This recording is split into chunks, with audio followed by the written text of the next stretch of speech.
దేవుని నామంలో కూడి వచ్చిన మీ అందరికీ నా వందనాలండి. నా దేవుడు ప్రేమించి మాకు 2 మగబిడ్డలను సంతానంగా ఇచ్చాడు.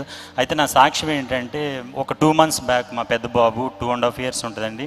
తనకి చెస్ట్ కింద కొంచెం ఇక్కడ నొప్పి అంటే మేము అంత సీరియస్గా తీసుకోలేదు. ఒక 2 days తర్వాత ఒక సిస్ట్ లాగా, అది ఒక చిన్న నోడ్ లాగా వచ్చి వాసిపోయిందనమాట. వస్తే హడావుడిగా హాస్పిటల్ తీసుకెళ్తే డాక్టర్స్ చూద్దామండి, ఒక 1 week 10 days వెయిట్ చేద్దాము, తగ్గితే ఓకే, లేకపోతే సర్జరీ చేసి ఎందుకు తీసేద్దాం అన్నారు. నాకు ఒకటే, దేవా నీ కార్యం చూడాలని చెప్పి ఆ కానూరు మీటింగ్స్కి 1-0 feverతో కూడా 4 days నేను అటెండ్ అయ్యాను. మీటింగ్స్లో అన్నయ్య చెప్పిన సందేశం ఏంటంటే, దేవుడు కొన్ని ప్రార్థనలకు వెంటనే జవాబు ఇస్తాడు, మరి కొన్ని సమయం వచ్చాక మాత్రమే వాటికి జవాబు దొరుకుద్ది, మనం మాత్రం ప్రార్థనలో వాటి కోసం వెయిట్ చేస్తూ ఉండాలని. అన్నయ్య ఎక్కువ సందర్భాల్లో చెప్పే మాట ఏంటంటే, ప్రేయర్ కెన్ చేంజ్ థింగ్స్, ప్రార్థన పరిస్థితుల్ని మారుస్తుంది అని. ఆ ఒక్క మాటని నేను ఎత్తిపట్టుకుని ఆ కన్నీటి ప్రార్థన, ఉపవాస ప్రార్థన మా పెద్దబాబు కోసం చేశానండి. ఒకటే అనుకున్నాను, ప్రభువా వాళ్ళ డాక్టర్లు వాళ్ళకి పరిమితమైన వైద్యం మాత్రమే నీది, నువ్వు పరమ డాక్టర్ అయ్యా, నువ్వు నీ చేతిలో పెడుతున్నాను, అది మాత్రం కరిగిపోవాలి. నా ప్రార్థన ఏంటంటే అది కరిగిపోవాలని చేస్తూ ఉన్నాను అనమాట. చేస్తూ ఉంటే ఒకసారి నాకు దర్శనంలో అది తగ్గిపోతున్నట్టు నాకు ఒక చిన్న దర్శనం వచ్చింది. అసలు ఇప్పుడు ఆ సిస్ట్ ఎక్కడుందనేది కూడా తెలియదు, పూర్తిగా కరిగిపోయింది. ప్రేయర్ కెన్ చేంజ్ థింగ్స్, ప్రార్థన పరిస్థితులు మారుస్తుంది, అది ఎవరికైనా ఒక ఆయుధం, ఖచ్చితంగా దాన్ని ఉపయోగించుకోండి అని చెప్తారు.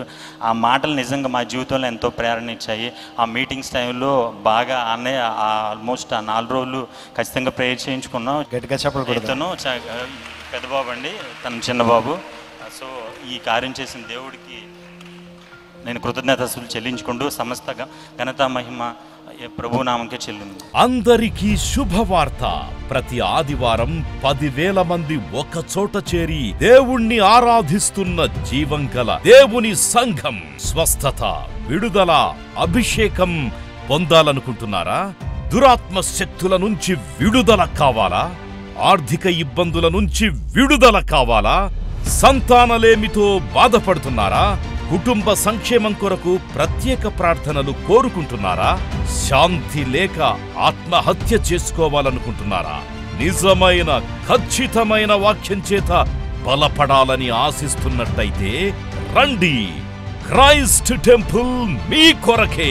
ప్రతి ఆదివారం 4 ఆరాధనలు జరుగుతున్నాయి. మొదటి ఆరాధన ఉదయం 6 గంటలకు, రెండవ ఆరాధన ఉదయం 8 గంటలకు, మూడవ ఆరాధన ఉదయం 10 గంటలకు, నాల్గవ ఆరాధన సాయంత్రం 6:30 జరుగును. స్థలం Christ temple, Mary Stella indoor stadium, Pantakaluva road, NTR circle, Vijayawada. ముఖ్య ప్రసంగికులు ప్రపంచవ్యాప్తంగా వాక్యమునందించి కోట్లాది మందికి దీవెనకరముగా ఉన్న మన దైవజనులు రెవరెండ్ డాక్టర్ పాల్ ఇమాన్యుయల్ గారు మరియు నిస్సీ పాల్ గారు శక్తివంతమైన సందేశాలను అందించి ప్రతి ఒక్కరి కొరకు ప్రత్యేక ప్రార్థనలు చేయుదురు. హృదయాలను హత్తుకునే అద్భుతమైన స్తుతి ఆరాధన సాక్ష్యాలు, ప్రతి విశ్వాసిపై ప్రత్యేక శ్రద్ధ, గృహ దర్శనాలు, ఇంకా మరెన్నో. ప్రతి ఆరాధనలో 1000 మంది ప్రజలు పాల్గొంటూ ఆత్మీయముగా బలపడుచున్నారు. పాటలు, ఆరాధన, వర్తమానముల ద్వారా దేవుని ఆత్మీయ కార్యములు అనేకులు పొందుకుంటున్నారు. విజయవాడ చుట్టుపక్కల ప్రాంతాల నుంచే కాక 100 కిలోమీటర్ల దూరం నుంచి ప్రజలు వచ్చి ఆత్మీయ మేలులు పొందుచున్నారు. ప్రతి ఆదివారం హోలీ కమ్యూనియన్ సర్వీస్. దూర ప్రాంతము నుండి వచ్చు వారికి ప్రేమ విందు కలదు. కుటుంబాలతో రండి. దేవుడిచ్చే గొప్ప రక్షణ, స్వస్థత, అభిషేకాన్ని పొందుకొనండి. రండి, మీ దుఃఖము నాట్యముగా మార్చబడును.